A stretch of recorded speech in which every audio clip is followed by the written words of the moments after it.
Excited to get to talk to you more about lead generation today. But before we do that, we've got Crystal here again. So we'll let her come up and talk while I bring the screen down. Hi again. I don't have anything really for lead generation, but I do have something fun next week. So next Friday, downstairs at North Star, we're gonna have some spring/Easter treats. So come down if you're in the building and grab some snacks, and that will be a fun time.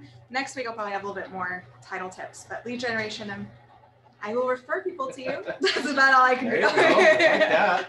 But thanks, guys. If you ever have any title questions, reach out. Cool. Thank you. Thanks. Yeah. All right. Let me get stuff pulled up here. And so we're going to just continue talking about lead generation today and giving you some more ideas and things. And so here's where I want to start with today is actually I want you guys to help me. So I'll have to pay attention to the chat box, or you guys on Zoom are going to have to unmute for a minute to share some things.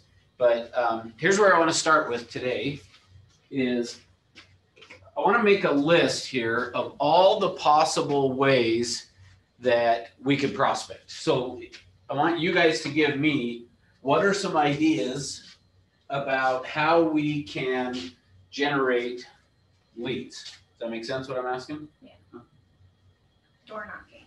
Okay, so good. So here's what I'm going to do. So I'm going to create 3 lists basically, although there'll only be really probably one thing on one of the lists, but I'm going to create 3 lists based on the ideas that you give. So door knocking, good. So throw this one here. Expired listings.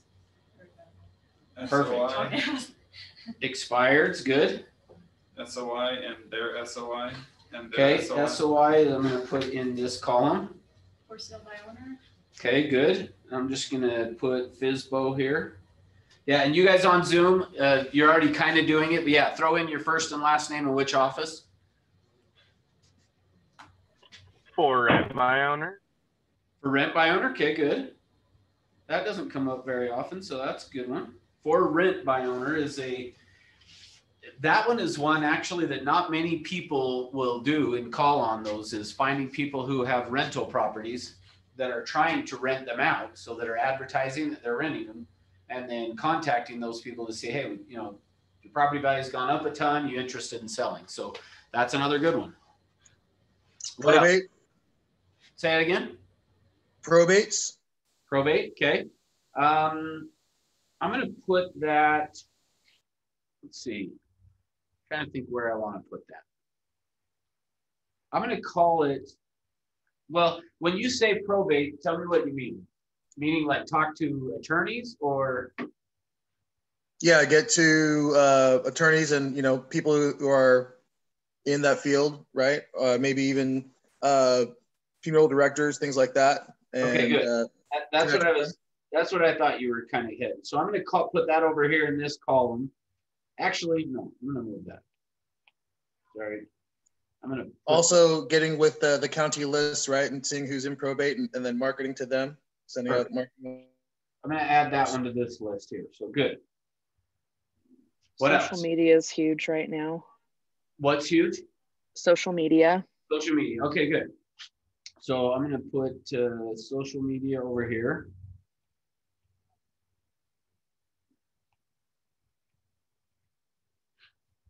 All right, what else? What other ways can we generate leads? Internet marketing. Okay. Good. What else? Just listed, just sold. Okay, good. So I'll put, I'm just going to abbreviate that. Just listed, just sold, and then, farming. I got cold calling said here. Farming. Okay, good.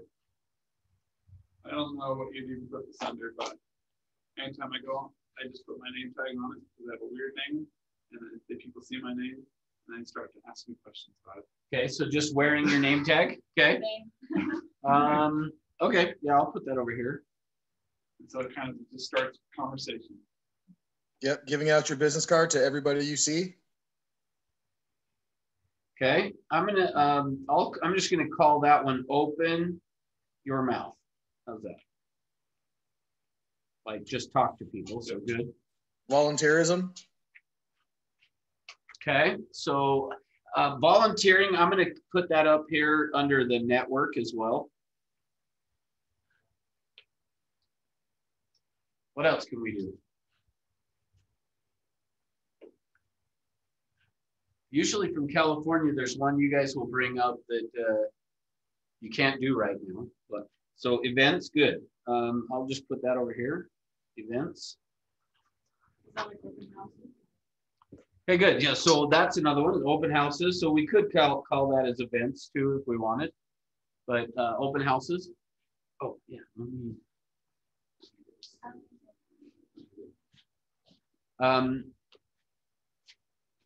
What else? There's a couple more I can think of.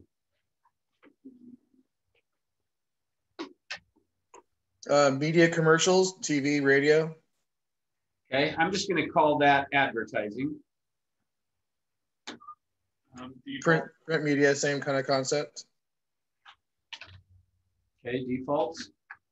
Okay, so under defaults, I'm going to I think that's good. I'm going to put that with kind of I'm going to put it with door knocking. Classify it with that. Any other ideas? We're getting pretty. Did you say NODs, like notice of default for phone calls?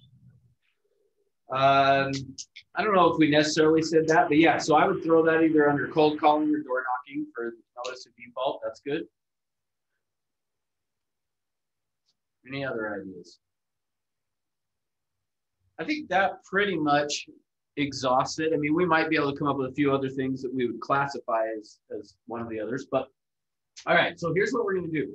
So we're going to go through and talk about these, but I've got a couple of other things that I want to hit on first that I want to talk about, and then we're going to go through and talk about, okay, how do we do these things? How do we be effective in each of these different areas? Now, to some extent, we had already talked about it yesterday of what it takes to be successful at doing these things, but I want to get into a little more detail on it. So, okay.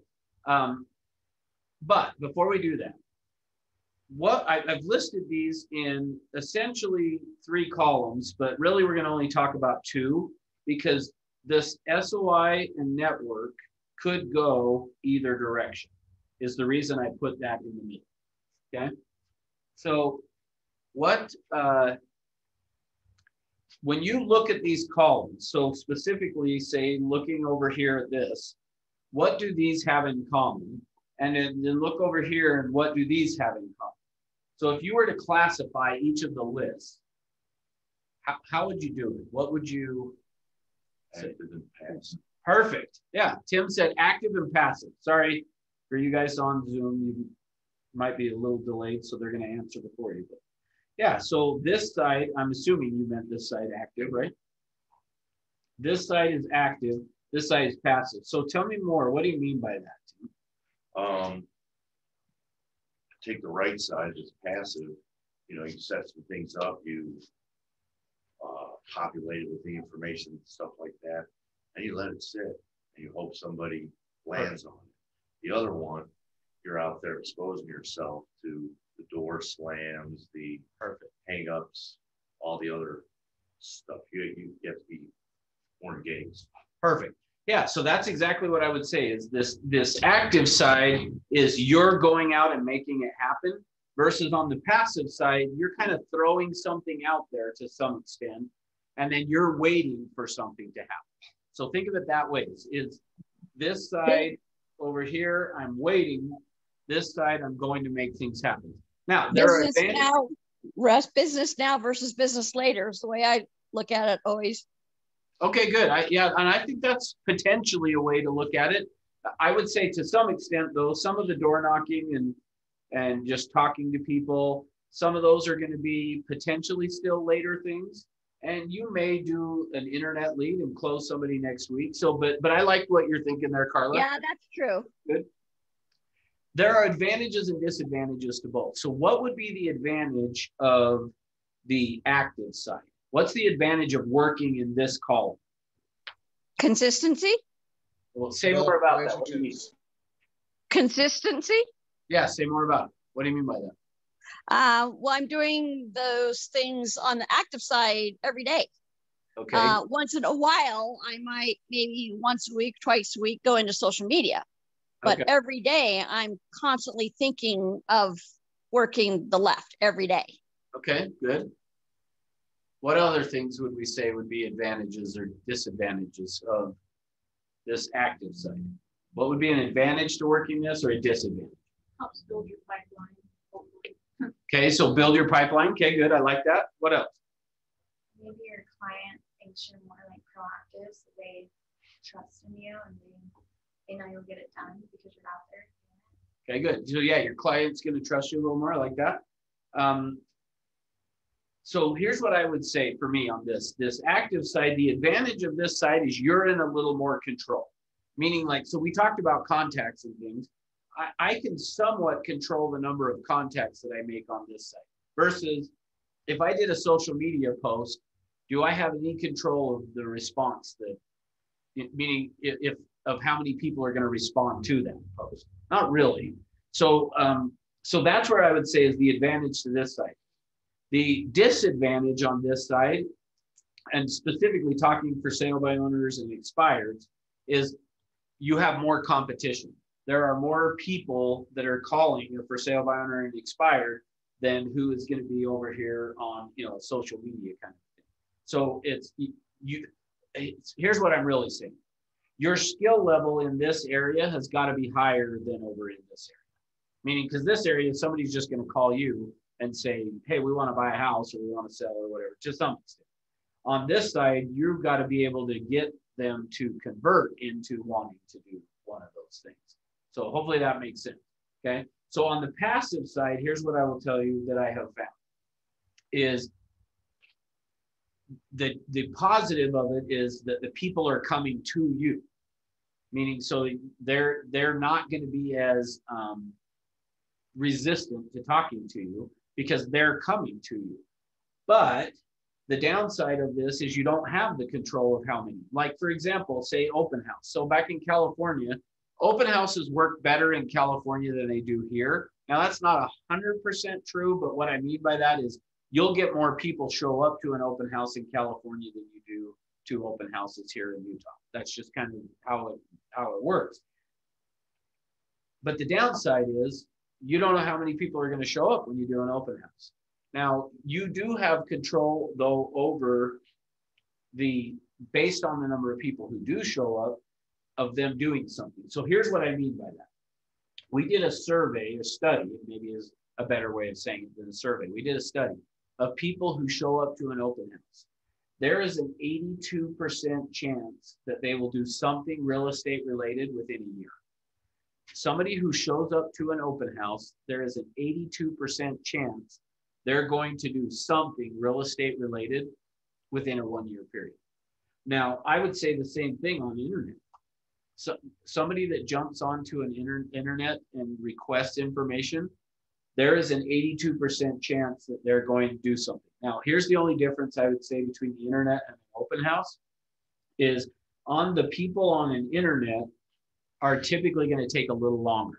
So when I say 82%, it's going to be maybe over it. And I don't have the exact numbers, but you're capturing the same people on the internet that you are at an open house, only you're capturing them earlier in the process, which means that you're going to take a little longer to convert. And I'm going to talk more about that in just a few minutes. Sound good? Okay. So here's where I want to go next then. So from this list, so keep in mind, we're going to go through and talk about many of these things on here and how do we now approach it and how do we go about it. But before I do that, I've got to hit on a couple of other things that I want to show you first. So I'm going to switch to my computer now. I'm going to bring up and show to you guys a PowerPoint that is so now as I bring this up here, actually before I do, let me talk about it first. So before I bring this up, every year, the National Association of Realtors does a survey of home buyers and sellers. They do a survey of home buyers and sellers. and how this works is in July of every year, they will send out to people who have bought or sold a home the year before or during the year before. So this happens every July, okay? So in July, they go out and send out this survey. They do it using tax data. They don't use our MLS. And the reason they're not using the MLS is because they want to include for sale by owners in this as well, okay? So they send out this survey and ask for people to respond and answer a bunch of questions. They work then from July until September to get the people to respond. And then from September till November, they'll compile this survey. So what I'm going to show you is the 2020 survey. So this is the survey they did from 2020. So, all right, last time I did this, it didn't work real well. So, oh, it did. Perfect. Okay. Here we go. Sorry if you guys had an echo there for a minute. Hopefully you're not. Are you having an echo? Is there an echo, guys? Are you okay? You sound good. Okay, thank you. All right. So here's what we're going to look at. So actually, this first one is the 2018. And I probably need to stop using this one now, but I like the format this one's in, and they don't do this format. So at this chart we're going to look at is the 2018. I will show you the 2020 version of this. It's just I like this format better than the 2020, so that's why I have this one pulled up. All right, now, and I probably should have asked you this question before, but I'm going to ask it anyway right now and see what responses I get from you guys. And if you don't know the answer, that's totally fine too. But what have you heard in terms of for sale by owners? So we're going to talk about for sale by owners for a minute. In terms of for sale by owners, what have you heard in terms of the number of for sale by owners who will end up listing their home for sale with an agent? Have you heard anything about it? Okay, I'm getting head shaking no for the in-person. So on Zoom, have you guys heard anything about what percentage of for sale by owners list their home? I have not heard anything, no. Okay, thanks, Trevor. Why are you not here in person, Trevor? We're going on vacation. I'm here with Tristan. Right. Well, thank you for being on here. Okay, so people aren't saying, okay, well, here. So let's do this then. Okay. What you're going to hear in the business is you're going to hear people say, the number that I hear most often is a range, is you're going to hear people say 80%, or I hear 88%, or I've heard 90%, somewhere in that range, you're going to hear people say to you, 80% or 88% of all for sale by owners end up listing their home for sale. So what I want to show you is the empirical data. Now, there's two types of data. There's anecdotal data and there's empirical data. Anecdotal data is the stories people tell. Empirical is like actual numbers. We're looking at this is what's taking place, okay? Our business that we're in, real estate, is full of anecdotal information. And so what I mean by that is you're going to hear people say to you that 88% of all for sale by owners list their home for sale, end up listing with an agent. There is no data to back that up. Is the first thing I want to just say. There's nothing to back that up. I have tried and tried to find it because I've heard it for my whole career that 88% of all for sale by owners end up listing their home. And so let me tell you a story real quick. So I was in a training class.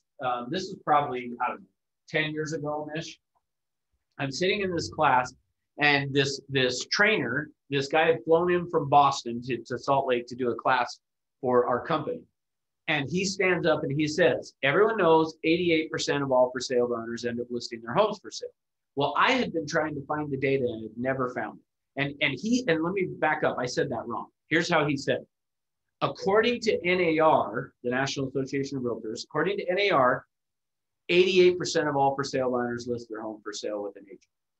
So on a break, I went up to this guy and I said, hey, you shared that 88% of all for sale owners end up listing their home. I've never been able to find that data. Do you have it that you could give it to me? And he said, Well, I don't have it here with me, but back at home in Boston, I do have it. When I get home, I'll send it to you. Now, again, this was 10 years ago. And so he was encouraging everybody to go like him on Facebook and blah, blah, blah. So I did. And after he got back to Boston, a few weeks later, I've never seen him. So I went onto Facebook and I sent him a private message and I said, hey, you were going to send me the data that showed that 88% of all for sale by owners list. And he wrote back and said, oh yeah, I forgot about that. I'll get it for you. Okay. I never got it. So a few weeks or months or something later, he posts on Facebook again, according to NAR, 88% of all for sale by owners end up listing their home. So I make a comment on there and said, hey, you were going to send me the data on that and I've never seen it. So can you send that? He deleted my comment. So yeah, I know. I just surprised he didn't. But here's what I've learned. It doesn't exist. There is no data out there to say what percentage of for sale by owners end up listing their homes for sale. And I'll tell you why in a second that I figured out. But if it did exist, it would be on this survey that I did. And I buy this every year.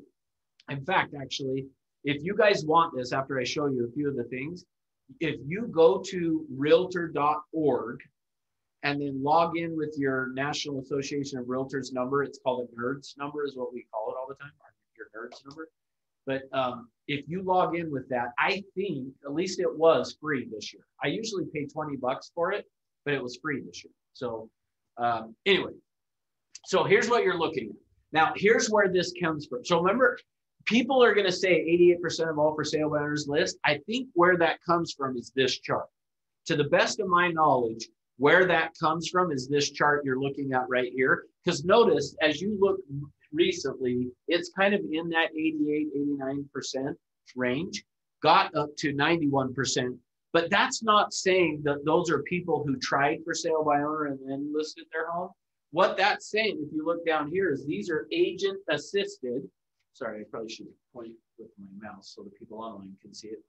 Down here, that line up here, this is agent assisted, which means they used an agent to sell their home. They didn't sell it for sale by owner. To see the people who sold it for sale by owner is this blue line. And what do you notice has happened since 1985 with the people who sold their home for sale by owner? It's gone down. Now, here's the interesting thing. I remember as an agent in 2003, and I think the reason I remember it being 2003 is because that's the year I started buying this report, was 2003, because I started to want to know what the data said. But I remember in 2003, our fear in real estate was that more and more people were using the internet, that people were going to start advertising properties on the internet. And our fear was that you would not be able to, that we wouldn't need agents. Kind of that we would go the way of travel agents. Like, when's the last time you used a travel agent to go on a vacation? Like, and some of you probably never have. But that was the fear, is that agents won't be needed anymore because we can put it on the internet. Well, notice what's happened though since 2003 is the total number, and what you're looking at is the total number of sales that took place went from 14% down to, in 2018, it was down to 7% of all the transactions were a for sale by owner. Meaning, since 2003, half the number of people are actually selling their home for sale by owner. So my point of showing you guys all of this is to show you that less and less people have been selling their home for sale by owner, and more, as you look at the green line, have been using agents to sell the home. Now, why would that be? Why would with people having access to post properties on the internet, why do you think less, because logically you would look at that and think more people should be selling their home for sale by owner, but less. Any ideas? It's better to work with a professional, and in the end, they'll probably make more than what they think. Okay, I would totally agree that they're probably going to make more using, and in fact, I'm going to show you proof of that, some empirical data to back that up in a second here. I don't know, maybe because there's also so many more options. I mean, not today, right? Well, even today it's even harder to do it by yourself. In the sell part, maybe the easier part, but to get into another home. Yeah. Okay, good. Yeah, so here's what it is. So I have the circle that I live in, the cul-de-sac that I live in, 2 doors down from me is an OBGYN. In fact, I always jokingly, like, if one of my boys would get, like, need stitches, I always jokingly say, yeah, I took him to my OBGYN because, you know, I thought it was funny. Typically men don't have an OBGYN, but I do. So anyway, I have a neighbor that's an OBGYN, and I was talking to him one day because around 2003, I was talking to him and I said, aren't you a little worried? Because if you remember, there was a website that was WebMD. It probably still exists, but WebMD. Have any of you ever been on there and put in your symptoms? And when you did that, what did you think? Yeah, you think I've got cancer, I'm gonna die. So I had said to my neighbor, aren't you worried about WebMD that people won't need to come to the doctor? And he said, no, we're finding just the opposite. It is creating more people coming to the doctor because they get on there and they go, oh, I've got cancer, I'm gonna die. I better go to the doctor. I think that's kind of what the internet has done for us as well. I think less and less people do it because I think they have the idea, I should sell my home for sale by owner. And then they jump on the internet and they start researching it and they find out that, oh, this isn't as easy as I thought it was going to be. Maybe I shouldn't do this on my own. I should just hire a professional. So just know that that's what's happening. Okay. Now, let me go to the next one. Now, it's going to seem like, or potentially might seem like I'm trying to tell you not to do for sale by owners, but I'm really not. Okay. All right. So next, so this one's now the 2020. This is the same data, just in a different format. See, I don't like the format this one came in. I like the format better the other one was in. But if you look though at 2000, so we looked at 2018. Oops, I better point over here. We looked here at 2018, and the first number of people who sold their home for sale by owner was 7%. And then in 2019, it stayed at 7%, and then 20, it jumped up just a little bit, so 1%. But to some extent, you know, if you looking at statistics, you would say that's still kind of in the plus or minus type of a thing. But just notice that less and less people have done that over the years, and more are using an agent. Now, what we don't know, there still is no data in here to say who is trying it for sale by owner first and then listing with an agent.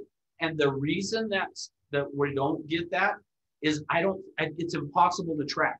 Because how would you know if I decided I wanted to sell my home for sale by owner and I went and planted a for sale by owner sign in the front yard and I did no other advertising? I'm a for sale by owner at that point. But how would anybody ever know that I'm a for sale by owner? Meaning, like, to track the data. You would have to drive every street in your city, your town, every day and make notes. Is the only way you could ever get to figuring out what percentage of people list. Does that make sense? So it just doesn't, there's no data out there. So my point is, when you hear people say 88% of for sale by owners list, they're making that up. There's no proof to that. Okay. Now, I'm not saying that to be negative, but I want to show you the actual data that does exist. Now, so here's the thing. Now, before I go through this chart, why does someone try to sell their home for sale by owner? Why would they? Yeah, they think they want to not have to pay a commission, right? They think they're going to save money. Well, at the end of the day, this data here, I'm showing you this because I want you to understand how this actually works. What this data is actually really saying is that someone who does try it for sale by owner first and then lists with an agent or just sells it for sale by owner actually gets less money for it. So this is the actual real data. So look at what happened. In 2020, the median sales price for all sellers was $242,300. Now this is across the country, so this is national. The national median sales price was $242,000 of all sellers. If you look at all for sale by owners, it's $217,000, If you look at the sellers who knew the buyer, it's significantly less, which probably makes sense, I hope. Because if I was going to sell my house to my son, well, in fact, actually, let me use a real world example. I had a Toyota Tacoma that I had bought brand new, 2004, and I've loved that truck. It's been great. In fact, it has not been my primary vehicle for 6 or 7 years. Like, I hardly drove it at all, but my wife would be like, why don't you sell that Tacoma? And I'm like, because I'm not going to. I love it. I'm not selling it. So, but I did just sell it to my son. My middle son, I just sold it to him. And I sold it to him for significantly less than if I had gone and tried to just sell it to the public, I probably could have sold it for around 10 grand. And I'm selling it to him for 5. Like, that's the idea of this. Sellers knew the buyer. That's why this number, and that should make sense to you, right? That if you're selling your house to your family member, you're probably going to give them a pretty good deal. Okay. All right. Now, here's the 2 numbers that I want you guys to pay attention to, though. If the seller did not know the buyer, this is what the median sales price was, $255,000. Versus if it was an agent-assisted sale, the median sales price is $295,000. If it was agent-assisted only, it was $295,000. If they tried for sale by owner first and then listed with an agent, look at what happened. So now, let's talk about that for just a second. What is the percentage approximately difference between 255 and 295? Just ballpark me. 4%, 16%. Yeah, you're going to be some, and I don't know exactly. I mean, it's probably 12-ish%, right? Now, why does somebody sell their home for sale by owner? Trying to save the commission. Remind me, they want to save the commission, which is how much? 3%. Yeah, technically it's 3%. I mean, they're think maybe 6% if there's not a buyer's agent involved. Usually there's going to be a buyer's agent involved. So 3% is what they're trying to say, but let's say it's 6. So you're going to save 6% according to the for sale by owner, when in actuality, the real data shows that they're going to probably lose, let's just say 10%. Can you see, like, the reason I'm showing you guys this is if you're calling for sale by owners, I'm hoping after seeing this chart, you are able to, with confidence now, be on a phone with the for sale by owner and tell them, no, I'm going to net you more money by using an agent. You're going to walk away with more money. According to NAR, the data shows, look at the difference. So this is actual empirical data here, guys. This isn't me making it up. This is what NAR does, these surveys. They send it out and they're asking people, when they get them back, they're then figuring out, the difference of somebody who's for sale by owner who didn't know the buyer versus an agent assisted. Now, one last question for you. Why would the first one, FSBO, then listed with an agent, why would that be more than without an agent, but less than if they used an agent? Any thoughts? Set on the market for a while. Yeah, good, Austin. That's right. That's what I would say. I think the reason why, so here's the thing. The reason I point that out. If you have somebody say to you, we think we're going to try it for sale by owner first and then we'll list our home, you should basically be like, no, don't. Don't do it because it's going to cost you money. And what Austin said is right. Typically what is happening, stop and think like a buyer. If you had driven through a neighborhood and you saw a home that was for sale by owner, and then you see it there week after week, and then a few weeks or months later, all of a sudden there's a for sale sign out front, what logically are you going to think? If all of a sudden they list with an agent, you're going to think there's something wrong? Like maybe you're getting a better deal because it's been on sale, nobody bought it, and then it's like Or now flash they- on. And the seller's gonna take it. Yeah, see, for me, I think what they think is now that they've listed their home, they're serious about selling. But what Austin said is right on. The longer it sits on the market, the more somebody is going to look at it. And what you guys are saying too, is assume there's something wrong with the property. Well, especially in today's market, you'd be like, well, if it hasn't sold, there must be something wrong. So let's go in and see if we can get a deal on it. Here's the other thing. Who typically is going to go buy a for sale by owner? Like, think, what I mean by that is what type of a buyer is typically going to look at a for sale by owner? So investors and cheap ass people. So ultimately, here's the thing. Is the first time buyer who doesn't know anything about the home buying process going to typically go buy a for sale by owner? And why?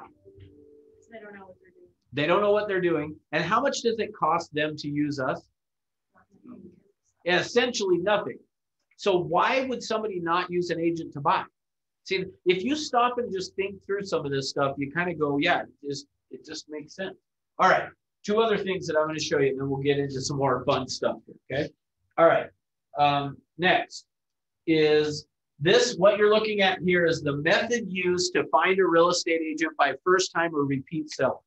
So essentially what you're looking at now is how do sellers choose who they're going to list their home? So take a look at this for a minute and tell me what stands out to you.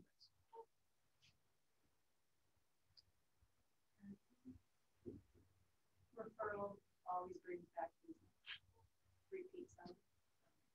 Okay, good. So the number one thing is notice that 41% of the time, the way a seller chooses their agent is they are referred by or they are a friend, neighbor, or relative. Then the second highest is use the agent previously, which is 26%. So to me, those 2 added together, honestly, for me, these 2 together consist of your SOI or your database is what it should be. But if you add those together, that's what, 67%. 67% of the time, 2/3 of the time, a seller is choosing their agent because it's either they've used them in the past or they were referred to them or they are a friend, neighbor, or relative. So hopefully what you're taking from this, remember I told you guys 2 days ago, you need to identify some sources of business. And number 1 has to be your SOI. Remember you saying that? The reason I said that is because of this. Look at that. 2/3 of the time, your listings are going to come because of being referred. Yeah, good. So should you not spend money on advertising because it's so low? Like, is that kind of Thank you. Yeah, I was going to go there, but we'll do it now. Yeah, notice this. Advertising, which I love that Rick's here because I was giving crap about this every year. Advertising, meaning buying a calendar that you mail out or sending out magnets is going to 1% of the time. So yeah, you should spend a ton of money on that because you're going to get 1% chance of It's a lazy way of doing it. I sent it out to my SOI because I'm just lazy. Well, here's the thing. It's better than nothing, but if you're going to do it, I'm okay with doing a calendar. In fact, the preferred client club that we have through 21 Online, you can sign up for them to do that for you. And it's very reasonably priced. But my point is, don't rely just on that. You've got to actually call too. If you'll call too, I'm great with you doing this. But if you're planning on only doing that, don't plan on a huge return for it, is kind of really what this says. Make sense? Okay. Now, notice though, after that, the 3rd best thing down here is at the bottom is other. I wish I knew what that was because 11% of the time, that's where listings come from. So I don't know what that is. But what? Walk-in. Yeah, it could be. But notice. No, they have that when you walked in. Oh yeah, right here's your walk-in. So Oh, it's even not that. I'm wrong. Dang. What? First time for everything. Yeah, who knows? Could be billboard. Who knows? Whatever. But here's the point. What I want you guys to see, outside of your SOI, look at what happens. Like it's minimal. So that's now you understand why when I said to you, choose 2 or 3 sources. One has to be your SOI. The others, it doesn't really matter. Now you can see why I say that, because choose any of these. Here's what I will say to you, and then we'll go to the buyers. It doesn't matter what you choose to do. Choose 2 or 3, one of them being your SOI, and just stick with it and you'll figure it out. The problem that most agents have, in fact, actually, had an agent just the other day tell me this. The problem with most agents is this is what they do. They go, okay, I'm going to do some internet leads. And then they start doing it and they don't see success from it. And because they don't see success right away, what happens then is they go, well, I'm not going to do that. I'm going to go out and do personal contact now. So I'll go do some door knocking. And then they don't see success from it. And so then they go, well, maybe what I ought to do is some open houses. So I'll go do an open house. And then they don't see success from that. So they go, maybe I ought to run an ad. No, I probably ought to buy some newspaper advertising. Or maybe I ought to send out a calendar. But so-and-so just closed a internet lead. Maybe I should go back. Like they bounce around. Here's what I'm telling you guys. Decide today. Try some of these things. So I'm good with you trying each of these things. But decide quickly the 2 or the 3 ways you're going to prospect and then stick with it. If you stick with it, you'll figure it out. You'll get it to work. And you can see from here that it almost doesn't matter what you choose, but just stick with it because they're all about the same. But your SOI has got to be your top priority. Okay, now let's look at the buyers. Notice on the buyers, it's essentially the same thing. It drops down to 53%. If you keep forgetting to use my mouse over here. It drops down to 53% on the buyers for how they chose their agent, being SOI or referral. And then 10% is number 3. The next highest thing down here is inquired about a property they viewed online. So again, just choose 2 or 3 ways you're going to do it and stick with it. Like if you don't learn anything else from what we talk about today, remember, well, there's a couple things, but remember this first. The first thing I want you to remember is pick 2 or 3 and stick with it. Don't bounce around. Too many agents will go to, well, now I'm going to do for sale by owners. Now I'm going to do expires. Well, now I'm going to do an internet lead. Now I'm going to do an open house. Now I'm going to do this advertising. Don't fall into the trap because you'll be effective at none of it. But if you'll pick 2 or 3 and stick with it, you'll figure it out. You'll get it to work for you. Make sense? All right. Okay. Next thing that I want to show you guys. So I'm going to go back to here. I feel like I've bored you guys with the data. No, I'm just thinking ideas. That 1% advertising Is what? I said that 1% advertising got me because I've been thinking about putting my, business picture and stuff on like a golf course because I've seen them. Yeah. But You know what that costs? no, I don't. I A lot. Yeah, it's like 6. There's only a couple different companies that will do it, and they have a contract just because I'm big golf. Yeah. And I checked it out. It's like $1,600 a year. And you probably not get one deal for And it. I being a big golfer, they're gonna look at you and they're, oh, that's a good looking woman, and that's it. That's it. That's it. One of that and bus benches. Look at that thing. Then you're not even going to get that. Yeah, you're not. Seriously. Because I did already check that. Yeah, I remember early on, I had somebody come to me and try to get me to do that at a golf course too. And I went to my manager, Tom, the guy I told you guys about. I went to Tom and I said, should I do this? And he goes, well, I guess the only question is, here's how he said it to me. Do you want to see your picture when you go golfing? And I was like, what do you mean? And he's like, well, you're not going to get any business from it. Nobody's going to call you off of it. So if you want to see your picture, here's what I will tell you. Most of that type of advertising is all about the agent's ego. It really is just the agent wanting to see themselves. Because you can already see how much business, when people, because what they ask on the survey is, how did you choose the agent? And you can see 1% of the time they've said, well, it was because of an ad that I saw. So You just ruined my dream of my face on a bus for us. Yeah, in fact, have you seen the one that goes by here that's got Joel Carson on it? Joel, like it is on what? It's all ego. Like and what I mean by that is you're not going to see a return. Now, here's the thing. Let me pause for a minute on that. If you had the money that Coca-Cola has, you could go and advertise that way and it would be effective. Sure. But the problem is we agents don't have enough money to do it to make it effective. Like meaning, yes, somebody might see the bus and later at night be like, maybe we ought to sell our house. Oh, shoot, I saw some guy's Who was face that? on Did the, you get that who was that? But then what do you think they really do after they do that? Ask somebody else if they know. Really. Go Well, online. either that or they go online and do a search for, like, they're more likely to go online and do a search for them than they are to remember, oh, that was Joe Carson that we saw on the bus. Like, don't waste your time. Okay, so here's the next thing we want to talk about. So I'm going to get into now, we're going to talk about specifically expires next, is the next thing I want to hit on. But before we do that, I got to cover one other thing that we're going to spend a little bit of time on this before we get to the expires, okay? So there's two pieces to this. When you are prospecting, I don't care what kind you're doing, whether it's your SOI, it's a for sale by owner, it's door knocking, it's an open house. I don't care what it is. This is what I want you to do. You need to be focused on this. You are prospecting on two parallel tracks, now and future, okay?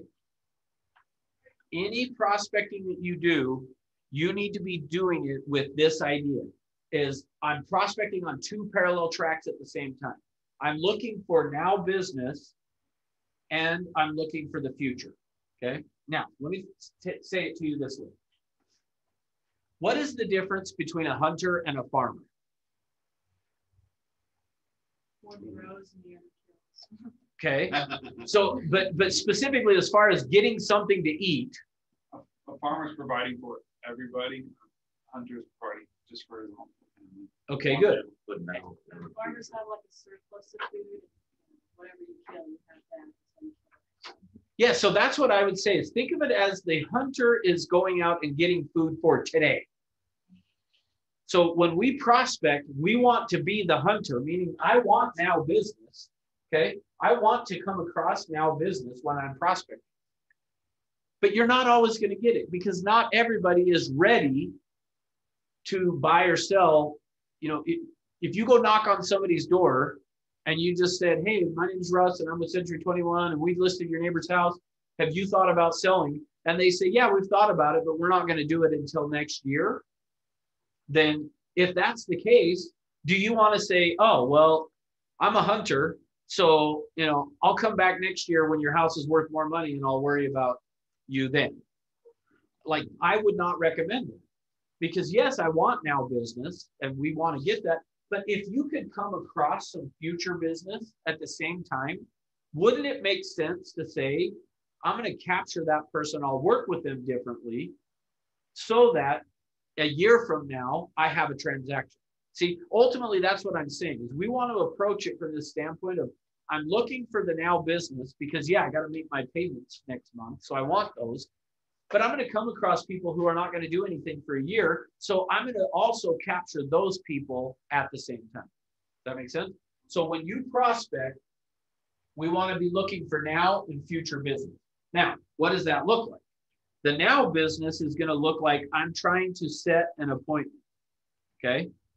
The future business, when I come across it, I want to basically think of it as I want to capture them as a lead.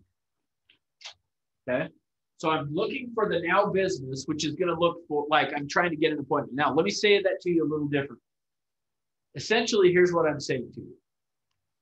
Your primary objective when you're prospecting is to set an appointment. The number one thing you're trying to do when you are prospecting has got to be focused. Remember, we talked about that, I think, on setting an appointment. You've got to be focused on, I want to get an appointment. That's your primary objective. My secondary objective, though, if I can't get an appointment, my secondary objective is I want to capture that person as a lead, put them in my database. Okay. Now, I will say more about that again next Thursday. It's kind of this, think of it this way. To some extent, everything we have done this week and everything we're going to do Monday, Tuesday, Wednesday next week is to build you up for Thursday. Now, that's not 100% true, but Thursday is kind of the crescendo of this in my book. So just kind of know this is a piece of what we're going to talk about next Thursday is when you're prospecting, you come across somebody who's not ready today, but seems like they could be a potential down the road, capture them. That's what I want you to think of. I'm looking for the now business, but when I come across some future, I'm going to capture it. I'm just going to work with it differently, and I'll show you what that looks like. All right, next thing. So here's the next thing. So when I'm prospecting, I'm looking for the now business, but not everyone is now, we just said. So here's the thing. What I'm going to show you next is the buyer and seller cycle. Okay. So this is the process that a buyer or a seller goes through before they list their home or before they buy a house. And every one of them is going to go through some version of this. Okay. Now, the length of time that they pass through this is going to vary depending on the person. But everybody is going to go through this process. And here's what it looks like. So there's 3 phases. Okay. So it's going to look like this.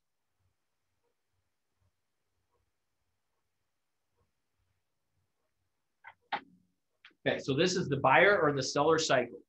And the first thing that happens is they're going to go through something called percolation.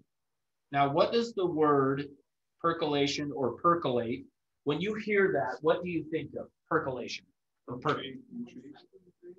intrigue, cycling through, good. Like start the process of thinking about it. Can't hear you very well, Trevor. Say it again a little louder. Start the process of thinking about it. Okay, good, perfect, good. But when you hear percolate, like outside of real estate, what do you think of? Coffee dripping. Yeah, there you go. That's typically what people will say is coffee. Coffee's percolating. It's percolating. Bubbling. Okay, does that make sense? So think of it as the first thing that happens. Now, what Trevor said and what you guys have said is right on. In terms of real estate, when a buyer or a seller is percolating, they're just thinking about it. Okay. Now, I'm going to give you my example for me, where I really learned this, where this really hit home for me. So what happened? So I shared with you guys the story yesterday about how I was prospecting and I went from focusing on contacts to setting appointments. And once I got to where I was focused on setting appointments, that my business took off. And like the next year I doubled it, the next year it doubled again, the next year I almost doubled it again. And so I was doing well. And I had gone from barely surviving in the business to I became the top agent in the office that I was in. Now, in the process of that, in my neighborhood that I lived in was a friend that I had gone to high school. And my friend, one day I was talking to him, and we didn't buy houses in the neighborhood intentionally. It's just one day I ran into him and I was like, what are you doing here? Oh, I live over here. And so we were talking one day though, and he said to me just out of the blue, he said, hey Russ, so when are you going to move? And it caught me so off guard because it had not even entered my mind. And I said to him, his name was Darren. I said, Darren, I have no plans to move. And he's like, oh, well, I just assumed that, you got your real estate career going well, that you would move. And I said, no. Now, here's why I was so caught off guard and why I said I wasn't going to move is most of my business was coming right from my neighborhood. See, I had gone out and worked that as a database. So you could call it, I guess, a farm. But I didn't think of it as a farm necessarily. But I had gotten to know all the people in the neighborhood and I was marketing to them about me in real estate. And this home that I lived in was a starter home. So what had happened is along the way, the people who had bought these houses were getting advancements in their career, finishing college, getting better jobs. As a result, they would then end up moving on. Well, I had started real estate right after I had built this home. And it had been, well, I guess I shouldn't say right after. I had been there a couple of years. But about the 5-year period that I had been in the home, which is kind of the turnover time for people, was also when I got my career rolling. And so all of a sudden I'm getting a lot of business from here. So when he says to me, when are you going to move? I was like, never. All my business is coming from here. It would be dumb to move. Now, here's what happened. Not long after that, I'm driving to my office. Now, let me just kind of show you guys. So assuming my house is right here, I would drive down this road here. This was Bangor Highway. And then here's Redwood Road. So I'm driving down 6200 South here for you guys that can relate to this. So I'm driving down 6200 South here and I'm sitting in traffic. Now for you guys in California, like when I say traffic, like I know it's different than what, although I do have to say last week while I was there, traffic was awesome in California with COVID. So traffic's been worse here, honestly. Then like I got on the freeway and went freeway speeds in California and didn't ever stop. Like I was like, this is nuts. But You were way outside of LA, Russ. Way outside of LA. What's that, Austin? You were way outside of LA. I know. Well, that's true. I was on the 101, but to be on the 101 and be able to just not have, speed up, slow down is pretty good, isn't it? Pretty good.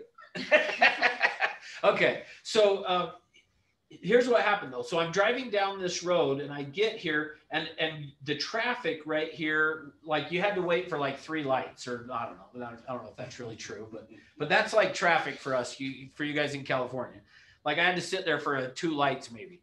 But here's the thing. What happened though, this is the point of the story.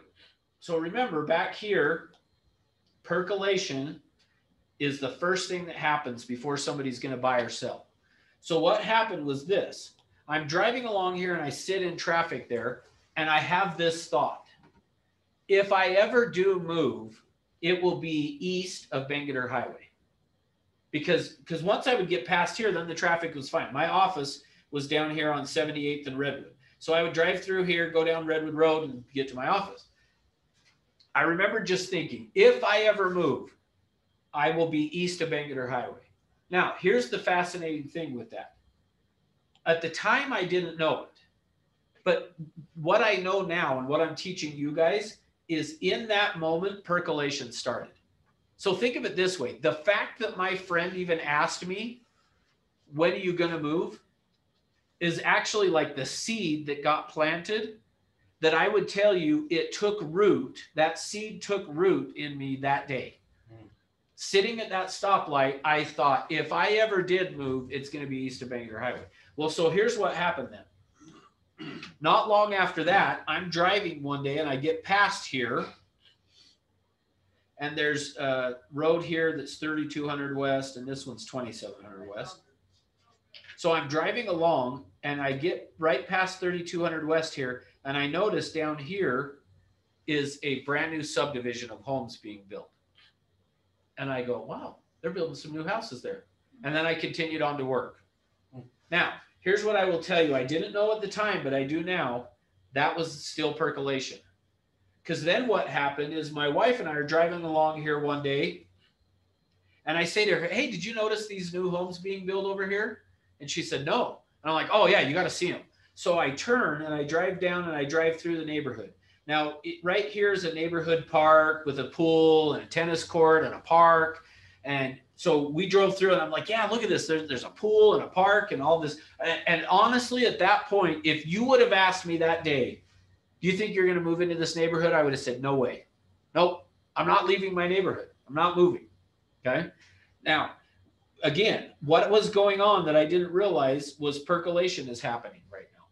Because I'm pointing it out to my wife. Oh, check this out. Look at this neighborhood. And it's kind of cool. Look at the houses. Well, not long after that, they get the model home done. And I drive by and I go, oh, we probably ought to go in the model home. So we go and walk into the model home. Guess what we said to the model home agent when we walked in? Just looking. Well, sort of. I first said I'm a realtor, but but after that, here's what I did though, is what I said is I'm just looking because I'm a realtor and I like to be familiar with the inventory. And so I just want to know what you guys have so I could talk to my clients about it. Now, why did I tell her that? So that she's not trying to sell you. Notice that.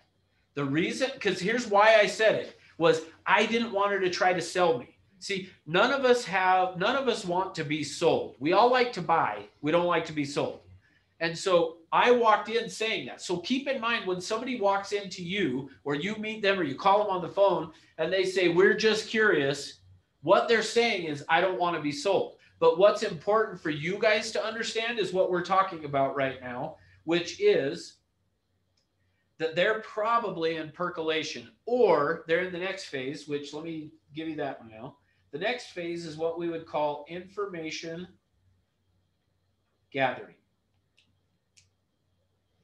What do you think they're doing during information gathering? Comparing price, square footage, Yeah. entities. Gathering information, right? Yeah, they're checking all this stuff out. So what's going on then is information gathering. So here's the thing. The moment I walked into the open house or model home, not open house, but the model home, The moment I walked into that model home, percolation, I was moving from percolation into information gathering. I didn't know it, but that's what was going on. Is I was now wanting to find out, like, how much do the lots cost, and how much are the homes going to be, and all that kind of stuff is what I was wanting to figure out, which is all information gathering. Now, let me pause for a minute. If Swen, if you had come and knocked on my door that day, and I wasn't an agent, and you had knocked on my door that day and said, "Hi, my name's Swen. We just listed a property over here, and I just was wondering who you know that wants to move into the area," I would have said, "Nope, I don't know anybody." "Okay, well, what about you? When do you plan on moving?" I would have said, "No plans to move." Yet, within a year, I had moved. Within a year of the guy, my friend, asking me, "When are you going to move?" and I said, "Never," I moved. And I moved into that neighborhood. So what I'm saying is, that's where I learned this process, is looking back now on what took place, and having worked with a number of clients along the way in the last so many years, I have learned this is the process they go through. The final phase of this process is what we call active. Now, I'm going to tie this together for you here in a second, back up to the now and future. But the active phase typically lasts about 45 days. Now, that's going to vary depending on the market, meaning it could be longer or shorter depending on the market. But typically, it's going to be about 45 days is that they're in the active phase. Now, remember up here we talked about prospecting for now versus future. Where, if we were to label these, this is phase 1, 2, and 3. Which phase do you think the now buyers or sellers are in? Yeah, that if you're going to capture somebody who's ready to buy or sell a home in the next 30 days or 45 days, they're in the active phase. Now, let me ask you this. Which group, and so for you guys on Zoom, throw in the chat box a number, and you guys here vote on it. Which group, 1, 2, or 3, would you say is the hardest to set an appointment with? Who do you think you're going to have the hardest time getting to agree to an appointment? 1. Okay. So I'm seeing 1s and 2s. Oh, good. You guys can see them popping up here too. So 1s and 2s, the percolation group. Jaden's 1. Okay, good. Tell me why. Why do you guys think 1 is the hardest? They're not serious about it yet. Okay, so Mary's saying they're not serious. What? Any other thoughts? Why you chose 1? They might not even have, like in your instance, you hadn't even had a thought about it. Period. Okay. Good. So you're creating a completely new thought process. I was gonna say 2, because they're out gathering information, and they're thinking I can gather as much as I want on my own. Okay, good. And I won't be sold. I like where you're going, and especially the "I won't be sold" part. I love that. Nobody said 3. The hardest group to get an appointment with is number 3, the active. Now, why? Why would they be the hardest ones for you to get an appointment with? Well, like there's multiple people, agents. Okay, good. That's part of it. Part of it is because so think of it this way. Part of why this one is the hardest is because guess what they're doing during information gathering? They're figuring out who they would want to use as an agent. So when you show up and they're in the active phase, it's going to be hard because they probably have already chosen someone to be an agent. Here's the other reason it's the hardest. The other reason this is the hardest one is because they're the most vulnerable, meaning they know at an unconscious level, they know they're susceptible to writing a check, buying the house, whatever. And so they're more hesitant. So remember I said yesterday that you're going to have to ask 3, 4, 5 times to get an appointment? Ultimately, here's what I was telling you. To get the people in this phase, you are going to have to ask 3 to 5 times. You're going to have to ask multiple times to get appointments with these people. The people who do the best business, most amount of business with people that are now business in the active phase are the ones who are good at asking 3, 4, and 5 times for an appointment. So you've got to be better to get an appointment here. The reason percolation is not the hardest is because to some extent, you ask these people 2 or 3 times, they'll agree to it, but it'll sound like this. Mary, if you want to waste your time coming out and meeting with me, that's fine. If you want to waste your time, okay, but we're not buying.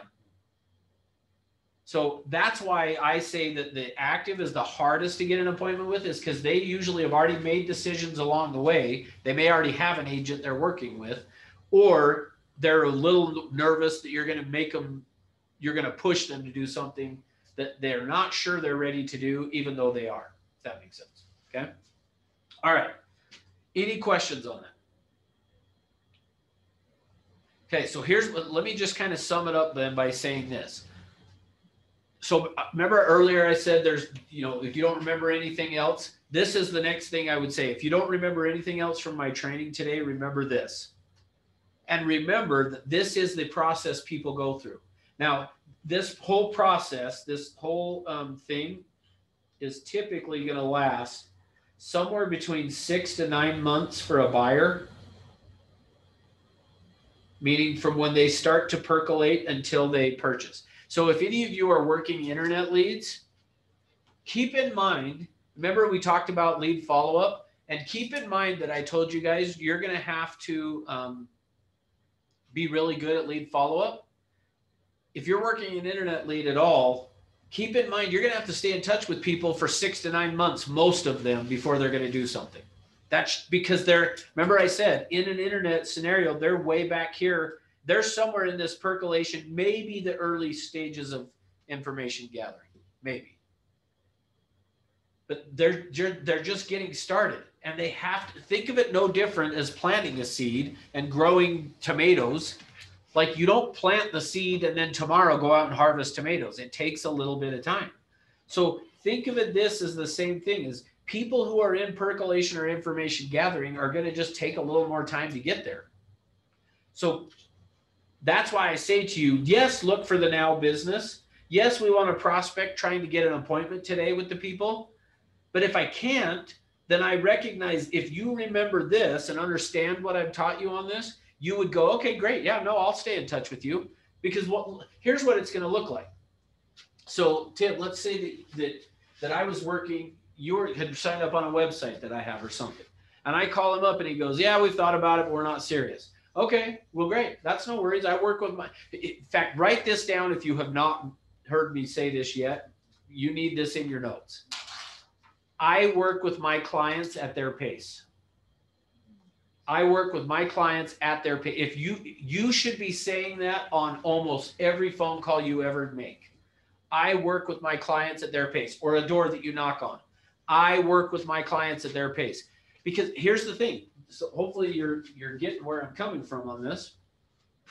Somebody who's in this part of the phase, percolation or information gathering, when you say to them, I work with my clients at their pace, or even somebody in active for that matter, actually, that is one of the secrets to getting an appointment with the people in active, is to say, I work with my clients at their pace, because what it does is it gets them to relax.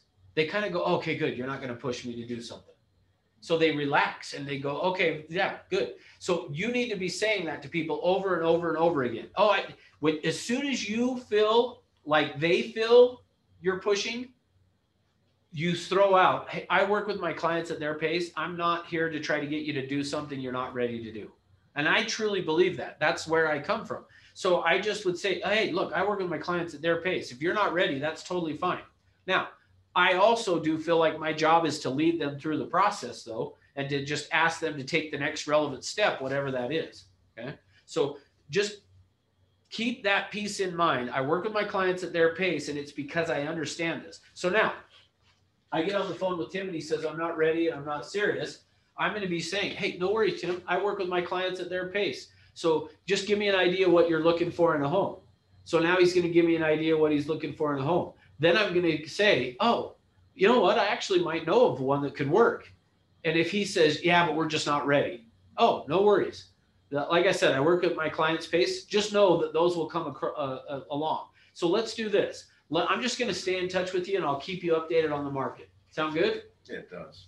See, as soon as I notice that somebody is not in the active phase, and how I would have figured that out is when I said, I've got a property that would work. Would you have time to go take a look at it?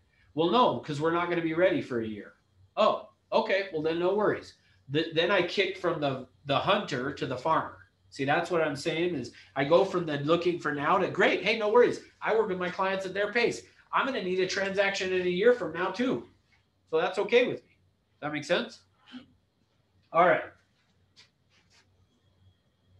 Good. Let's do this though. So now let's talk about, I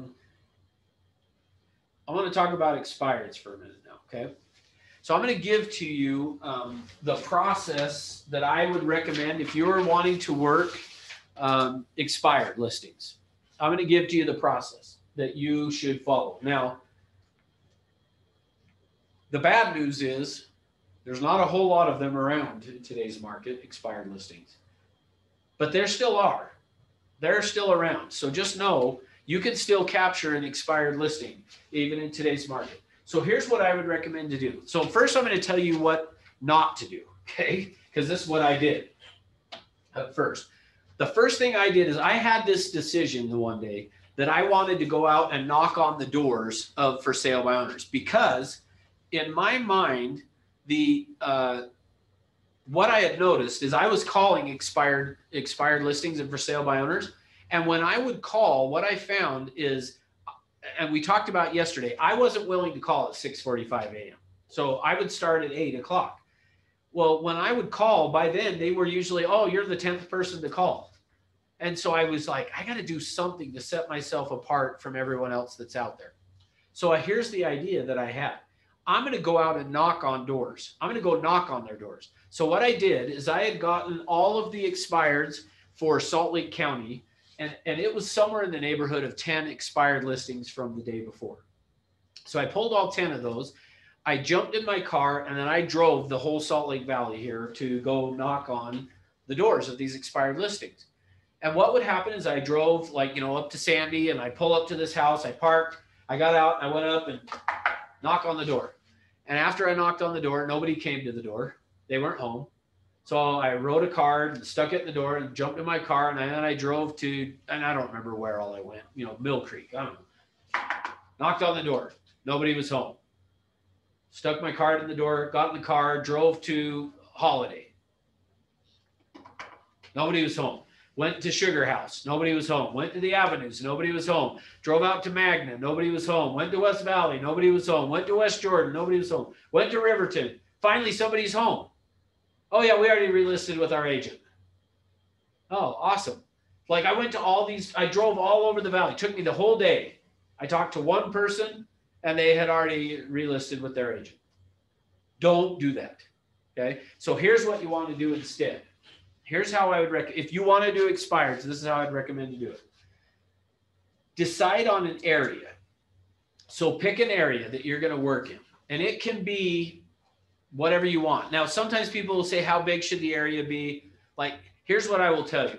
Just pick an area, and over time, you'll figure out if it's too big or too small. And the reason I don't tell you what size is because everyone's different, and the number of expired listings you're going to find in the area is going to vary as well. So just choose an area, and very quickly you'll figure out it's either too big or it's too small, and you'll adjust. Okay. So I'm going to pick an area. Now, I usually recommend picking the area by one of three ways. Either it's by your house that you live in, it's by the office that you work out of, or it's just an area you want to get listings in. So that's how you're going to approach this, is either close to my house, close to the office, or just an area I want listings in, okay? Now, once you've identified that, then what you're gonna do is go to the MLS, and you're gonna go do a search to find homes that have expired in the last year. And you could even go further than that, but I would say to begin with, just do the last year. In the last year, find the homes in this area, so assuming this is the area I've chosen, I'm going to find all of the homes in the last year that have expired. Now, as part of pulling those up, I want to look at to make sure they haven't relisted. Because if they relisted and already sold, then I don't want them. But you want to look. So for you guys that are in Utah, you'll have a link there that says history. Click on it. And as long as the last thing in the history is expired, it's good. Pull it. For you guys in California, I'm sorry, I don't know your MLS as well, but ask your manager, how would I find expired listings? And then they'll show you how. And then ask them also, how would I find out? There's probably some link that you could click on that is a history that would show the history of that property on the MLS. Okay. Now that I've got that, so let's say I've identified, you know, these houses here, and this is where they're at within the last year. Now, going forward, I'm going to look for those every day. So just to begin with, I'm going to look for the last year. But then tomorrow, I'm going to look in this same area for any properties that expired today. So tomorrow, I'm looking for the ones today. Today, I'm looking for the year back. And then just going forward, every day, I'm just going to find the ones that came from the day before. Okay. Now, then what you're going to do is you're going to get in your car and go knock on these doors. But I'm going to change things up a little bit for you from how I did it. Because remember, I jumped in and drove all over, spent the whole day driving around and talked to one person. Not effective. Instead, so let's assume I'm going to take this house and we'll just say that it's right here. Okay. So I'm going to pull up to this property that's expired sometime within the last year. Then what I'm going to do is I'm going to go up and knock on the door. And if they answer the door, here's how I'm going to approach it. Is I'm going to say, so Swin, my name's Russ. I'm with Century 21. I noticed that you had, 6 months ago or 9 months, a year ago, whatever it is, 6 months ago, you had your home for sale and that it unfortunately didn't sell. Are you still interested in selling your home? Yeah. You are. Okay, great. Because we have tons of buyers that are looking. So we need to talk about it. When right now would be good for you to talk? Right now. Okay, good. Right now, perfect. So, but ultimately, so that's how I'm going to approach it. First is just, hey, you had your home on the market. I noticed it didn't sell. You may want to say something like, if I had a buyer for it today, would you still be willing to sell it? Something like that is just, would you be interested in selling? I just want to know, if I brought you a buyer today, would you sell it? So if he says yes, great. We need to talk about it. Now, what you're going to do though, if you go knock on the door and he's not home, so when he's not home, then here's what I'm going to do is I'm going to go 3 to 5 doors this way. I want 3 to 5 doors this way. I'm going to cross the street and I'll do 6 to 10 doors across the street. Now watch, let me show you what that's going to look like. So now I'm going to go, so Tim, you're his next door neighbor. Okay. Right. So I come over now, knock, knock. Hello. Hi. Now watch how awesome this works because watch how I approach this. So knock, knock. Hello. Hi, my name's Russ. I'm with Century 21. I'm not here to try to sell you anything. I actually was trying to get a hold of your neighbor. Get off my lawn. Yeah. Sorry, I shouldn't be on the lawn. So, but I'm going to say, so, hey, I'm actually not here to talk to you. I was trying to get a hold of your neighbor, Swen. Do you know him very well? No, I know he was trying to sell his house. It didn't sell. Right, yeah, that's what I'm here actually, is we have a ton of buyers in the market right now. And I noticed that it didn't sell. Do you know if he still wants to sell? I don't know the situation why it didn't sell either because he and I don't get along very well. So you don't? Inside his house. So you want me to get him out of here then, is what you're saying? You can help me out like that. Yeah, sweet. And if not, then I'll help you. That's how I would approach it. Okay, so here, notice, as soon as I knock on the door though, and I say, I'm not here to talk to you. I actually was trying to get a hold of your neighbor. All of a sudden he's going to go, okay, good. I don't have to worry about you're not trying to sell me something. So yeah, I'll talk to you. And then I'm going to say, now here's what I found. The neighbor will give you more information than Swen probably would have. Meaning, if I knocked on Swen's door, yeah, no, we decided not to sell. We just pulled it off the market, whatever. I had a job transfer. It didn't go through, something. But if I go to the neighbor, now, if they don't get along, that's probably not going to work. But if they know each other pretty good, and I knock on Tim's door, he's going to go, yeah, he had a job, but then they actually decided when COVID hit, they cut back on his job, so they decided not to move him. And he's going to tell me everything that Swen probably wouldn't have told me. Which here's the key thing. Tim's probably going to give me enough information for me to know, do I really want to get a hold of him? But let's say that he says, that Tim goes, yeah, he lost his job. He's still out of work. okay, well, they might really need to sell then. Or if he says, no, he got a new job and that company's local, and so they're happy they're not moving. Okay, well, then maybe I don't want to put as much effort into getting a hold of him. But let's say that he says, yeah, no, you ought to talk to him because all the neighbors hate him and they want him out of here. And so you probably ought to talk to him. So, but if he says that to me, then watch what I'm going to do. So I'm going to say to Tim, when is the best time for me to catch him at home? He gets, I usually see him coming home around 4:30, 5 o'clock. So usually around 4:30 or 5 is the best time to catch him at home. That's when he, you know. Perfect. Now notice, now I know when the best time to get him home. Now I don't have to come back and him not be there again. Is probably, like if you came and knocked on my door and asked me on my neighbors, like my next door neighbor, I'd be like, it's a crapshoot. Like there's probably always somebody there. So just go knock again. They're probably there. The kids are asleep or something. My other neighbor across the street, before COVID hit, I would have told you, you got to catch them early in the morning or late at night. Like they're never around during the day. Like just stop and think about it. Like most neighbors are going to be able to tell you, yes, here's when I see them come and go. In fact, actually, Rick and I, let me tell you a quick story about that. So I mentioned to you guys, if you come across a property that could be a good deal, a fixer-upper kind of a thing, I want to know about it. Well, I had an agent that went out door knocking just up the street here. And he knocked on a door. The guy came to the door and said to him, yeah, I'm thinking of selling, but whoever buys this house is going to have to tear it down because it's such a crap hole inside. So this agent came back and said, hey, were you serious? You would want to buy this house, buy a house? And I'm like, well, where's it at? Up the street.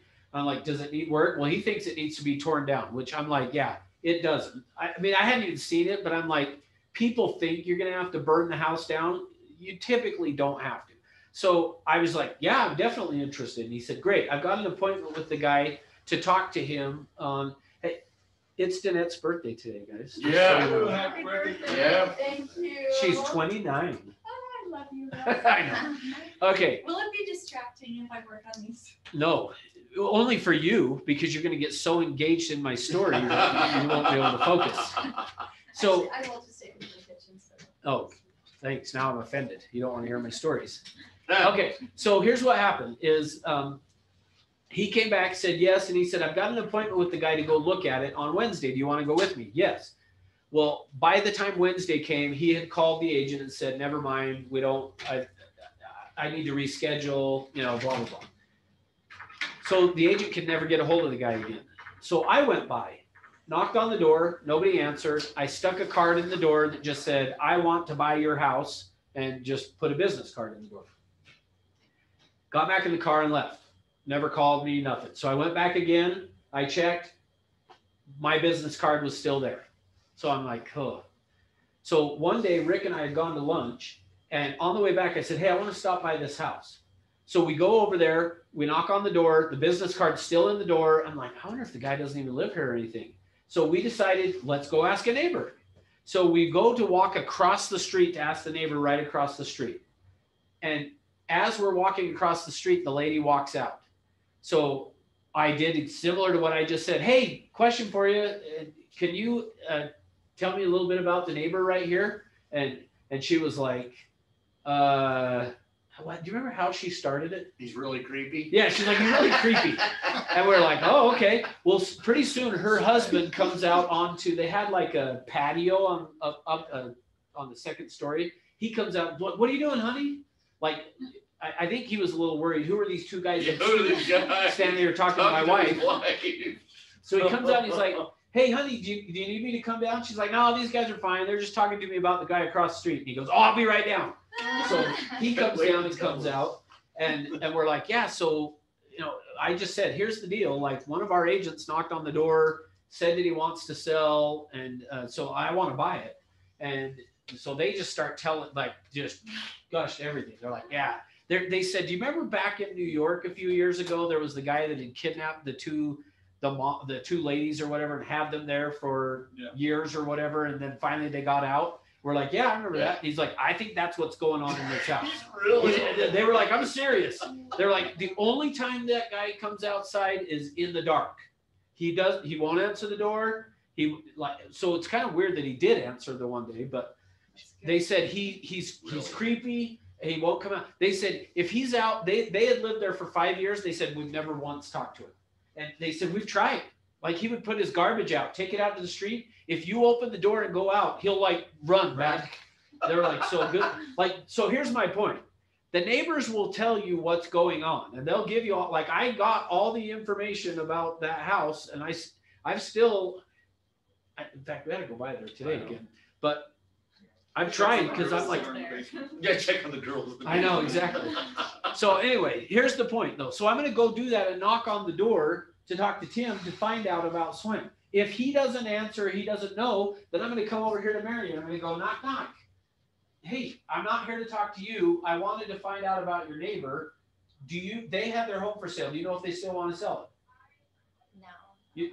No idea. Okay. If they have no idea, then I'm going to say, well, even if I've talked to Tim, I'm still going to go to the next door neighbor and I'm going to do the exact same thing.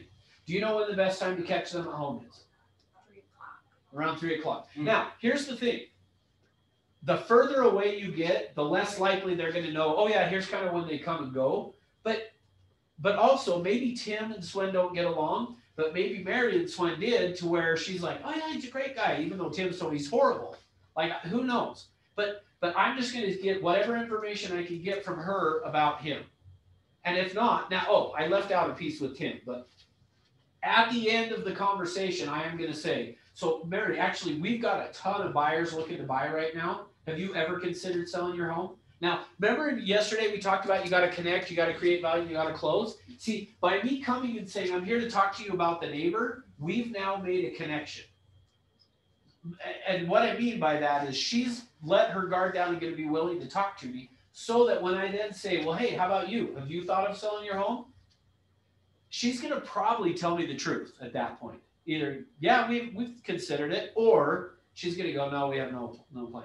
To which I'm just going to kick into that same script. Oh, well, how long have you lived here? Well, what do you like about the neighborhood? What would you change if you could? Now, part of why I'm asking what would you change if you could is, remember I talked about my neighbor planting the seed with me? I'm trying to kind of plant a seed. Well, what would you change? So that later on, what's going to happen is her unconscious is going to kind of go, well, I would want to change whatever, a bigger garage or something that like could be the impetus and then her ending up selling. Here's what I will tell you. You guys are going to learn. In fact, I would tell you if you do much door knocking at all, which I have done a lot in my career, what I found, I would talk to somebody, say Mary, and she says, no, I'm not thinking about selling, no plans to sell. And then 3 months later, I'm in that same neighborhood door knocking and there's a for sale sign in her front yard. And I'm like, she told me she wasn't going to be selling. Yep. But so just kind of know sometimes you're the one planting the seed that causes them to do it, or you didn't get the connection enough for them to be willing to tell you the truth. So let's say that I get information or I don't from her, then I'm going to come over to Miriam, right? Yes. And I'm going to knock on the door and say, hey, I'm not here to talk to you. My name's Russ. I'm with Century 21. I was trying to get in hold of your neighbor 2 doors down. Do you know if they're still wanting to sell? I don't know. I hear he's weird. You Right? Apparently I'm very Oh, weird. my bad. It was that other guy. So yeah, I'm just gonna say, hey, do you know anything about it? And then she's either gonna tell me yes or no. Well, do you know when the best time to catch him home is? I don't know. Okay, boom. Then I cross the street. Knock, knock, knock. Hi, I'm not here to talk to you. I was trying to find about this. See, like notice, but it's a totally different approach. And notice, Swen wasn't home, but maybe I talked to Tim or Mary or Miriam or only 2 of them. But at least I was effective. Like I didn't drive there for nothing. And hopefully, because it's close to my office, close to my house or the area I want listings in, that I'm going to kind of stay in the area. Okay. So I'm going to do that same concept on this house. Then once I've done all of these, then I'll go to this house and I do the same thing. And I do this house and I do the same thing, and this house and the same thing, and this one. Oh, I already did that one. But I'm going to go to each of these houses, and then every day I'm pulling the new expireds that show up, and I'm just going and knocking on their door, knocking on 2 or 3 or 4 or 5, whatever, this way, cross the street, 5 to 10 or 6 or whatever, and then cross and do it again. Question? No, I was just stretching. Okay. What questions do you guys have then on this? Does this sound like a concept that you could see the value of doing that? Yes. Coyote went out and knocked doors, and as soon as I drove, like I kind of did what you did. I went to this. It was notice of default home. So. Okay. And then as soon as I was driving home, I was like, why the hell did I not knock on like 10 doors around that house? I just wasted my time going to this house to drive 20 minutes over to this house. What a freaking moron I am. Yeah. So here, it's just normal though. Like, you know, Normal to be a moron. Yeah. We're all morons. I just wasted my time to leave like 10 business cards. So here's, drove 200 miles to do it. Right. So here's the hard part for me though, is on that one, you're gonna have to be a little more careful of telling the neighbors, hey, they got to notice a default. Like I wouldn't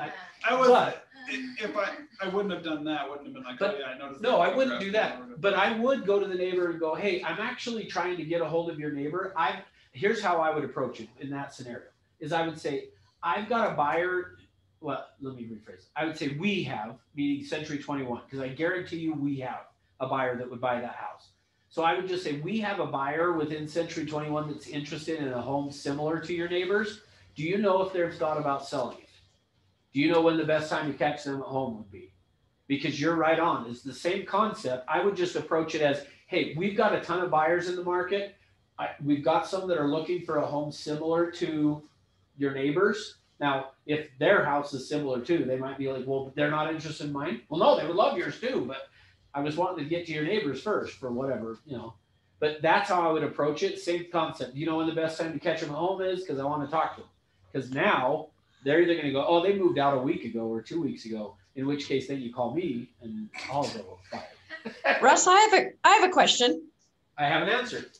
Okay. My question is, I'm kind of imagining myself knocking on, say, the neighbor's door and then hopping across the street and they see me knocking on that door and 10 minutes later, they see me knocking on the next door, like, you know, just like people seeing me hitting all those doors. I mean, I have a good pitch for each door, but is that going to be weird for the neighbors looking at you knocking on all those doors? No different than if you just went out and knocked on doors anyway. Right. Like right now, if you see somebody out knocking on doors, what do you think? They're out trying to sell something. Yeah, you're hoping they don't come to your house. What was that question? Oh, I said, right now, what do you think when somebody comes and knocks on, when you see somebody knocking on your neighbor's doors? Well, I'm thinking after they've already come to my door and I've heard the pitch, they're looking for my neighbor, they've asked me to sell, and then now they watch me go across the street. Yeah, no, I would just say the same thing. Number one, I've never had anybody say anything, but if somebody did come out to me and say, hey, I already told you everything about them, I would just say, that's fine. I just see if the other neighbors know anything different. I mean, I don't care. Yeah, just don't care. That's your answer. Just don't care. Yeah. Okay, thanks. All right. So we've talked about for sale by owners. We talked about the expireds. Really, to some extent, kind of what we've hit on, what I've shown you there was in terms of internet or open house, that just keep in mind that we want to just either get an appointment or get them to into a database. So as far as like a just listed or a just sold door knock, essentially I'm just going to be, hey, Swin, we just listed your neighbor's home down here. It's the Jones. It's got 3 bedrooms, 4 baths. Who do you want to know that wants to move into the area? The whole concept of this is I'm going to connect, I want to create value, and then I want to close. So what questions? You're all trained up and ready to go generate leads now. Yeah. Okay, this is not about this, but like when you're talking to somebody and they're like looking at your website at other homes and they thought about selling theirs, but they're like, oh, the market is too expensive. How do you kind of make them feel at ease that like, hey, you can, if you do sell your home, you will be able to get into another home and it's not going to be $100,000. Role play it with me. So I'm going to be the agent. Yeah, I'm the agent. You're the buyer. Okay. So I call you, ring, and hi, my name is Russ. I'm with Century 21. You signed up on my website. I just wanted to get an idea of what you're looking for in a home. Well, we have a house right now, but I was just seeing what the market was like. But it's really expensive, so I don't think I'll sell. Okay, now I'm going to use all the stuff I've been teaching you guys. So I'm going to first repeat the firm. So you got a home that you're thinking about selling Yeah. right now, but you're just, so I didn't catch the last thing. It's too expensive. Oh, but it's just too, okay. Yeah. So you got a home Expensive you're to thinking buy. about selling, but it's too expensive to buy. Okay. Well, so let me ask you this then. So it sounds to me like that you would be interested in selling if you could find some place to buy that wasn't too expensive.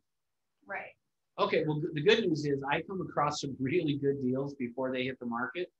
You know, things that I could become aware of properties before they do. So give me an idea what you're looking for first. So blah, blah, blah, you give me an idea. Okay, hey, actually, I might know of a couple. Would you have some time tomorrow or Thursday to go, or I guess today is Thursday. Tomorrow or Saturday to go take a look? Well, should you say something about wanting to see their house as well first, or just talking about going to the other houses, like buying aspect? You could do it either way. For me personally, I'm going to try to get you on the buys because that's what you were worried about. So. Right. Okay, well, but we're not done. So would you have some time tomorrow or Saturday to go take a look? Say no, don't roll over. No. Like, no, Yeah. because it's too expensive. There's no point of looking right now because I can't sell my house because I'm not going to be able to get in. Okay, so if there was a way that you could, would you be interested in hearing? Yeah. Okay, great. So what would be best, afternoons or evenings, for me to stop by and we could talk? Afternoons, okay. So ultimately, I guess I just am going to try to get the appointment. I'm not going to try to most of the time. Here's the problem: most agents try to fix that over the phone. I don't want to fix it. I want the appointment. So I'm just getting, hey, if there was a way you could do it, would you be interested? Now, if you said no, then I'm going to probably say, okay, well. But here's the thing: basically, what I'm going to try to do with that person is to just say, we can list your home and we'll just make the offer subject to you relocate. And the good news is, so I may use this as a sound bite with them on the phone call. I may say, I work with clients in that scenario all the time. And here's what I have found is that in today's market, buyers are having such a hard time finding a home. They'll give us all the time we need. We could tell them we need 3 months before they can move in and they would be fine. We could accept an offer on your house subject to us finding a new property. So if we don't find one, you don't have to move. So what works better, afternoons or evenings? Is that helpful? Okay, good. What other questions do you guys have?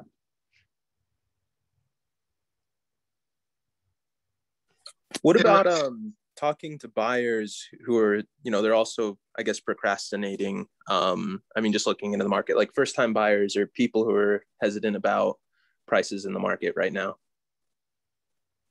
So, meaning when you say what about, tell me what you mean. How do I like, a first-time buyer, like, they really want to get into a house, but, they're worried about prices and they think that they're going to go down in like 6 months or a year or something. Okay, so yeah, so here's how I would handle that, is I would be saying, hey, if I were, remember, I'm just going to use all the skills I've been teaching you guys. So the first thing I'm going to do is empathy. I'm going to go, hey, if I were you, I would be worried about that too. I can totally understand why you would be concerned about that. Let me share with you, though, what I see that is going to take place in the market. And here's what, and then I would just say this. The amount, before our home prices soften or go down, the number of homes on the market has to go up. And it's going to have to go up a lot. So I would be saying to them, for example, a year ago, there were 3 times as many homes for sale as there are today. And home prices were still going up. So until we get about, really, actually, I'm telling you guys, in my opinion, until we get 10 times the number of homes for sale, it will flatten. With 10 times the number of homes for sale right now that we have, our market will our prices will be flat. So we're going to have to get to almost 20 times, maybe not quite that, before prices are going to go down. So, and somebody might say, well, what about interest rates? Well, that's what's going to control the inventory that's going to show up. But until our inventory increases dramatically, so here's what I would be saying. That was Tristan that asked, right? No. Yeah. Yeah, perfect.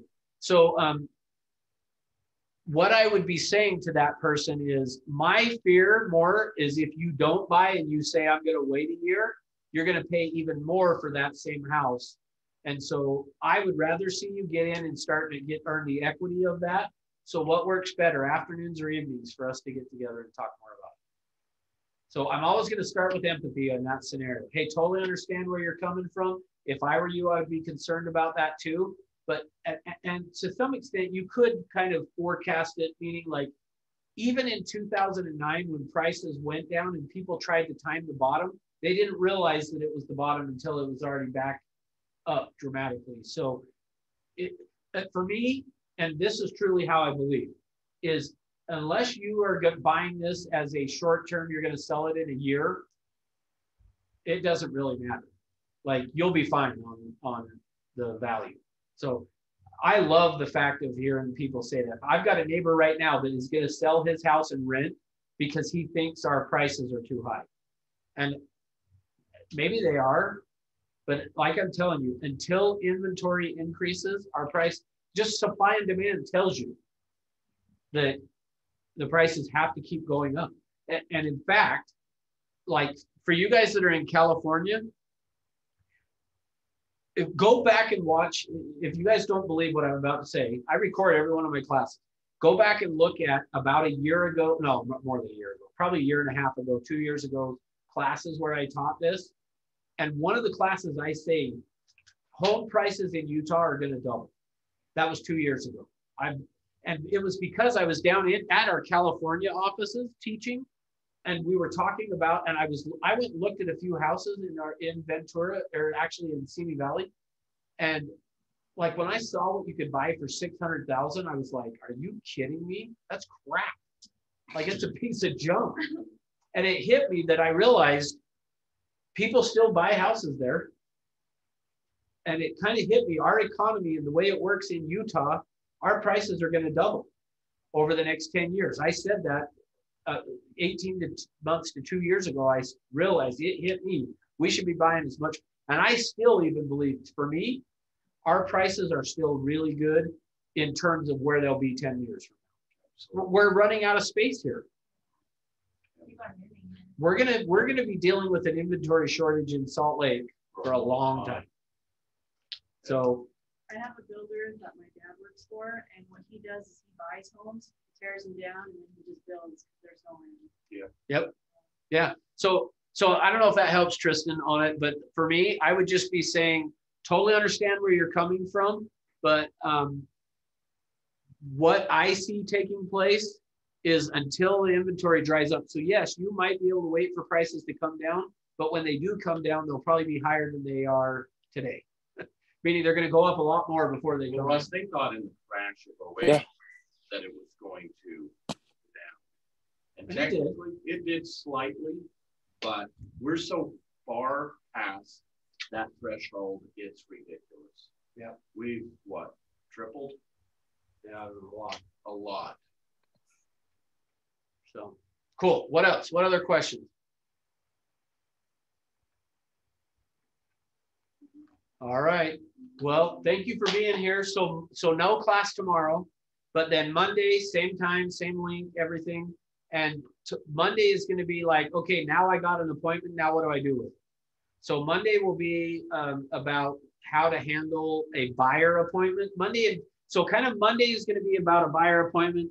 Half of Tuesday will be about a buyer appointment. We'll start into the seller, and then Wednesday will be kind of all about the listing appointments. So the idea is I'm kind of just walking you through it that way of like yesterday and today was how do I get appointments? Monday and Tuesday and Wednesday are like, now what do I do that I got an appointment? Make sense? Yep. Okay, so thanks for being here. Go make it an awesome day, and we'll see you on Monday. Appreciate your time. You are welcome.